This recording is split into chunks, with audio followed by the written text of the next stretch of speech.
Hi friends, வணக்கம். Welcome to our channel அனுபவம் புதுமை. மனிதனை கொல்வது நோயா பயமாங்க? அதை பத்தி கொஞ்சம் ஆராய்ஞ்சு பார்க்கலாமா?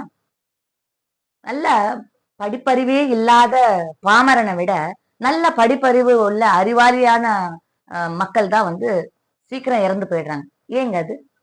கிராமப்புறத்தில் அடுப்படி புகையை சுவாசித்த கிழவிகளை விட சிகரெட் புகைத்த இளைஞர்களுக்கு புற்றுநோய் வருவது ஏன்? கள்ளச்சாராயம் குடித்த கிழவன்களை விட ஃபாரின் சரக்கு குடித்த இளைஞர்களுக்கு கல்லீரல் பாதிப்பது ஏன்? ஏதாவது தேல்கடி ஏற்பட்டா வெறுமனே வெங்காயத்தை தேய்த்து விட்டு அடுத்த வேலையை பார்க்க போகின்ற கிராமப்புற மக்களை விட ஒரு சின்ன எறும்பு கடித்தாலுமே மருத்துவமனைக்கு நம்ம தூக்கிட்டு போறோம் இல்லைங்களா? அது ஏன்? கிராமப்புறத்தில் நெல் அறுவடை செய்யறா இல்லைங்களா? அப்போ அந்த அருவாள்ல கை வெட்டிடுச்சுனாக்கா அந்த களிமண்ணை போட்டு தேய்ச்சு சாதாரணமா குணப்படுத்திடுவாங்க. ஆனா சாதாரண ஒரு பிளேடால நம்ம உடல்ல ஒரு சிறிய கீறல் ஏற்பட்டாலோ ஒரு ஆன்டிபயோட்டிக் இன்ஜெக்ஷனோ ஒரு டிடி இன்ஜெக்ஷனோ போட்டு அதுக்கு காயத்துக்கு கட்டு போடுவது ஏன்? கிராமப்புறத்துல பாத்தீங்கன்னா அழுக்கு மண்ணுல குழந்தைங்க புரண்டு விளையாடுவாங்க. அவங்களுக்கு எந்த விதமான நோயும் வருவதில்லை. ஆனா மண்ணையே தொடாம இருக்கிற நம்ம குழந்தைங்களுக்கு நோய் எதிர்ப்பு சக்தி இல்லாம போவது ஏன்? கிராமப்புறத்துல பாத்தீங்கன்னா உண்ட கையோட அவசரமா பிரசவ வலி வந்துடுச்சுன்னா அந்த கையை கூட கழுவாம ஓடி அந்த பிரசவத்தை ரொம்ப சுலபமா பிரசவம் பார்த்து குழந்தைகளை கையில அள்ளி கொடுப்பாங்க. ஆனா நகர்ப்புறத்துல பாத்தீங்கன்னா சுகாதாரத்தோட கையுறைகளை போட்டுக்கிட்டு அறுவை சிகிச்சை செய்து அந்த குழந்தைகளை எடுத்து ஐசியூவில் வைப்பது ஏன்? ஏன் ஏன் ஏன்?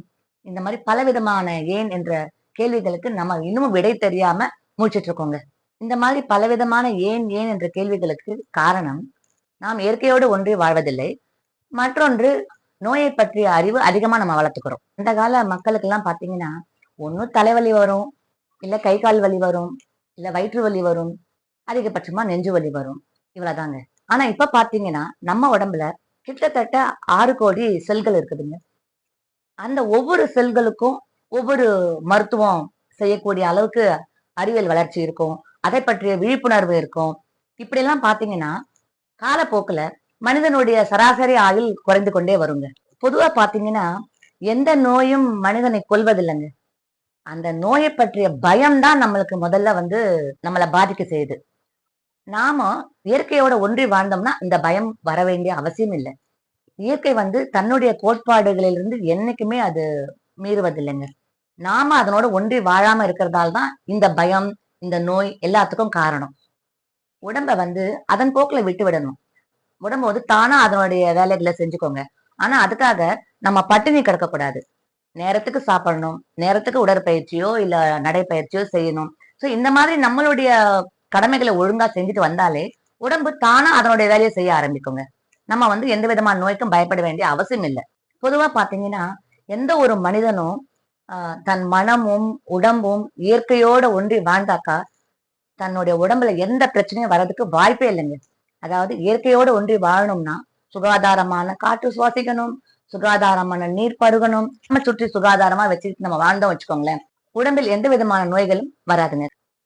அப்படியே நோய்கள் வந்தாலும் அது ஓரிரு நாட்கள்ல தானாவே சரியாயிடுங்க. அதுக்காக ஒரு நாளுக்கு இப்பெல்லாம் ஒரு சின்ன தலைவலியோ வயிற்று வலியோ இல்ல ஜுரமோ வந்தாக்கா நம்ம என்ன பண்றோம்?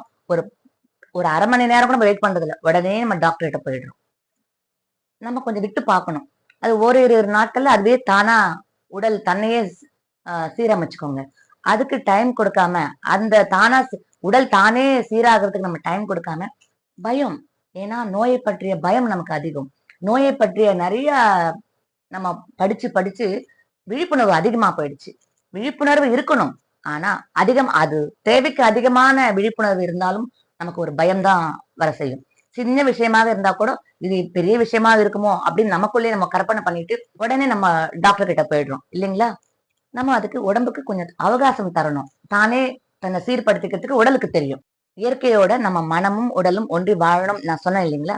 அது எப்படி வாழலான்றது நான் சொல்றேன் பாருங்க. நாம மழை வந்தா உடனே ஓடி ஒளிஞ்சுக்கிறோம். அப்படி இருக்க வேணாம். மழையில கொஞ்ச நாள் நினையலாம், நம்ம பாடியில அது இம்யூன் ஆகும். வெயில் அதிகமா இருந்தா நம்ம என்ன பண்றோம்? கொடையை பிடிச்சுக்கிறோம். வெயில் நம்ம உடம்பு மேல படணுங்க. அப்பதான் நமக்கு விட்டமின் டி கிடைக்கும். விட்டமின் டி அதிகமா நம்ம உடம்புல இருந்ததுன்னா நம்ம சாப்பிடுற மற்ற விட்டமின்ஸ் எல்லாம் நம்ம உடம்புல அந்த விட்டமின் டி அப்சார்ப் பண்ணி எல்லா செல்களுக்கும் புத்துணர்ச்சி கொடுக்கும். காலை நேரமோ மாலை நேரமோ இயற்கை காற்று சுவாசிங்க. அதை சுவாசித்தாக்க நம்மளுடைய லங்ஸ் எல்லாம் நல்லா செயல்படும். அந்த பிரீத்திங் எக்ஸசைஸ் சொல்றோம் இல்லைங்களா, அது இதுதாங்க. இயற்கையான காற்றை நம்ம நல்லா உள்வாங்கி வெளியே விட்டோம்னாக்கா வச்சுக்கோங்களேன், அது ஒரு பிரீத்திங் எக்ஸசைஸ் தான். சோ இந்த இயற்கையோட நம்ம ஒன்றி வாழறதுக்கு எவ்வளவு அற்புதமான வழிகள்லாம் இருக்கு பாருங்க. அதே போல குளிர்காலத்துல வந்து குளிர் கொஞ்சம் நம்ம இப்ப நம்ம ஊர்ல எல்லாம் பாத்தீங்கன்னா கொஞ்சம் மழை காலமோ குளிர்காலமோ வந்த உடனே நம்ம என்ன பண்ணுவோம், ஸ்வெட்டர் போட்டுக்கிறோம், குல்லா போட்டுக்கிறோம். அதெல்லாம் அவசியமே இல்லைங்க. அதாவது பனி படர்ந்த பிரதேசத்தெல்லாம் வாழ்றாங்க பாருங்க, அவங்க ஸ்வெட்டர் அதெல்லாம் போட்டுக்கிறதுக்கு தேவைதான். ஆனா நம்ம கண்ட்ரில நம்மளுடைய நாட்டுல ஒரு டிராபிக்கல் கண்ட்ரி தான் நம்மளோடது. ஒரு சாதாரண சின்ன குளிரோ ஒரு மழை வந்தாலே ஒரு சில் காற்று வருது, சின்ன குளிர் வருது. உடனே நம்ம என்ன பண்றோம், ஐயோ சில்லுன்னு இருக்கு அப்படின்னு சொல்லிட்டு காதை முடிக்கிறோம், ஸ்வெட்டர் போட்டுக்கிறோம். இதெல்லாம் அவசியம் இல்லை. இதெல்லாம் நம்ம இயற்கையோட நம்ம உடம்ப வந்து எக்ஸ்போஸ் பண்ணுங்க. நம்ம உடம்பையும் மனதையும் இயற்கையோட எக்ஸ்போஸ் பண்ணி அந்த இயற்கையோட நம்ம உடம்ப ஒன்றி வாழறதுக்கு நம்ம முயற்சிக்கலாம். அதே போல வெந்நீர்ல நம்ம குளிக்கிறத தவிர்க்கலாங்க. சாதாரண பச்சை தண்ணி இருக்கு பாருங்க, குளிர்ந்த தண்ணி, அதுல குளிச்சாதான் நம்ம உடம்பு வந்து ரொம்ப பிரிஸ்கா இருக்கும், ஆக்டிவா இருக்கும். சின்ன சின்ன காயங்களுக்கோ சின்ன சின்ன வியாதிகளுக்கோ ஒரு சளியோ ஒரு தும்மலோ ஒரு இருமலோ வந்தா உடனே நம்ம மருத்துவரை போய் அணுகணும்னு அவசியம் இல்லை. ஒரு நாள் 2 நாள் வெயிட் பண்ணி பார்த்து வீட்டு வைத்தியமே நம்ம செஞ்சு அதை சாப்பிட்டு, அதாவது நல்ல உணவு நம்ம வீட்டு வைத்தியம் செஞ்சு சாப்பிட்டு அப்படியும் அது சரியாகலைன்னா கண்டிப்பா நம்ம டாக்டரை அணுகிறது ரொம்ப நல்லது. இப்படி வாழ்ந்து பாருங்க, நமக்கு வந்து நோயே வராதுங்க. அதாவது இயற்கையோட நம்ம உடலும் மனமும் ஒன்றி நம்ம வாழ்ந்தோம் வச்சுக்கோங்களேன், நம்ம உடம்புக்கு வந்து எந்த விதமான நோய்கள் வர்றதுக்கு வாய்ப்பே கிடையாதுங்க. நோய் வந்து நம்மள கொல்றது இல்லைங்க. நோய் சம்பந்தப்பட்ட பயம் இருக்கு பாருங்க, ஒவ்வொருத்தரும் ஒவ்வொரு விதமா நம்மள பயமுறுத்துவாங்க. ஒரு சாதாரண இருமுனாக்கா மத்தவங்க சொல்றது, அவங்க ரொம்ப அதிகமான அளவுக்கு அவங்க அந்த நோய் சம்பந்தப்பட்டதை வந்து விழிப்புணர்வோட இருப்பாங்க. பாருங்க, நான் மறுபடியும் சொல்றேன், விழிப்புணர்வோட இருக்கு தவறு கிடையாது. ஆனா ஒரு சின்ன சளியோ ஒரு சின்ன இருமலோ ஒரு தும்மலோ வந்த உடனே அதுதானோ இதுதானோ அப்படின்னு நம்ம வந்து ரிலேட் பண்ணி பாக்குறோம் இல்லைங்களா, அந்த விழிப்புணர்வின் காரணமாக. அது கூடாது. அப்படி நம்ம ரிலேட் பண்ணி வாழ்ந்தோம்னா நமக்கு பயம்தான் அதிகரிக்கும். அத நோயை விட அந்த பயம்தான் நம்மளை கொல்லுங்க. அதனாலதான் சொன்னேன், நம்ம மனமும் உடலும் இயற்கையோட ஒன்றி வாழறதுக்கு நம்ம கூடுமான வரைக்கும் முயற்சி செய்யலாம். அந்த மாதிரி நான் சொன்ன வழிகளை நீங்க தொடர்ந்து பயன்படுத்தி பாருங்க. கண்டிப்பா நமக்கு வந்து நோய் என்ற பயம் நமக்கு இருக்காது, நோய் வர்றதுக்கு வாய்ப்பும் இருக்காது. நோயின்றி நாம் வாழலாம். அதாவது இயற்கையோட நாம ஒன்றி வாழ்ந்தால் நோயின்றி நாம் வாழலாம்.